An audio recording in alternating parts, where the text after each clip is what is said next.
അടുത്ത അവതാരമാണ് നമ്മുടെ ഞണ്ട് പച്ചക്ക് കത്രികറ്റ് വെട്ടിയിട്ട് നമ്മളതൊക്കെ വൃത്തിയാക്കിയിട്ട് വേവിക്കണവരുണ്ട്, പുഴുങ്ങിയിട്ട് വേവിക്കണവരുണ്ട്.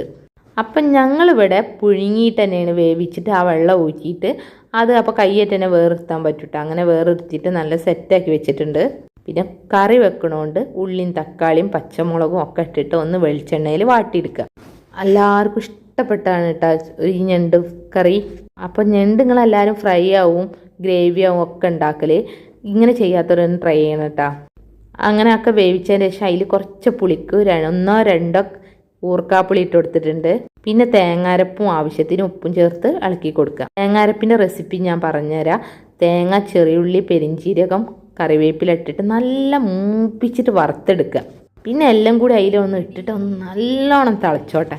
പിന്നെ ചെറിയുള്ളിയും വെളുത്തുള്ളിയും ഉലുവയും ഒക്കെ ഇട്ടിട്ട് ഒന്ന് മൂപ്പിച്ചിട്ട് പിന്നെ ഒഴിച്ചു കൊടുക്കുക.